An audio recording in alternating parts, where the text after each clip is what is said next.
Morning. ఈరోజు మనం చేసే వర్క్ వచ్చేసి ఇది సీడ్ ప్రాసెసింగ్ ప్లాంట్. దీనికి వచ్చేసి టోటల్ ఎలక్ట్రికల్ వర్క్ మనం చేస్తాము. ఇప్పుడు ఎలక్ట్రికల్ వర్క్ చేయడానికి ఫస్ట్ కేబుల్స్ వేయాలంటే మనం ముందు వచ్చేసి కేబుల్ ట్రైన్ వేసుకోవాలి. అది ఎలా వేసుకోవాలి మీరు చూపిస్తున్నారండి ఒకసారి.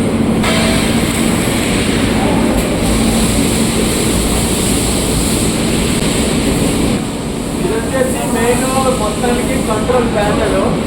ఈ కంట్రోల్ ప్యానెల్ నుంచి మనం మెయిన్గా ప్రతి మిషన్కి వచ్చేసి కేబుల్ పోవాలి. ఇదిగోండి ఇలా మెయిన్ లైన్ వేసుకున్నాము.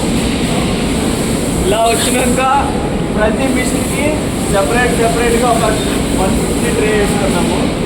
దీనికి సపోర్ట్ వచ్చేసి ఐరన్ యాంగిల్స్ తీసుకొని దీనికి సపోర్ట్ వేసాం. ఇలా ప్రతి మిషన్ దగ్గరికి కూడా కేబుల్ ట్రే దానిపైన ఉంచనమాట. తర్వాత మనం కేబుల్ వేస్తాం. సైడ్ కూడా మనం మెయిన్ లైన్ 300 ట్రే రన్ చేసాం. అక్కడ నుంచి సెపరేట్గా చిన్న ట్రేలు ప్రతి మిషన్కి రన్ చేసాం. దీన్ని వచ్చేసి ఎలివేటర్ అంటారు. దీన్ని వచ్చేసి కన్వేయర్ అంటారు. ప్రతి మిషన్ కూడా ఒక 3 ఫేజ్ మోటార్ ఉంటుంది. ఆ మోటార్కి మనం కేబుల్ కనెక్ట్ చేయాలి. ఈ ఎంసీసీ ప్యానల్ అంటే కంట్రోల్ ప్యానల్ నుంచి దాని ఆన్ ఆఫ్ ఉంటుంది.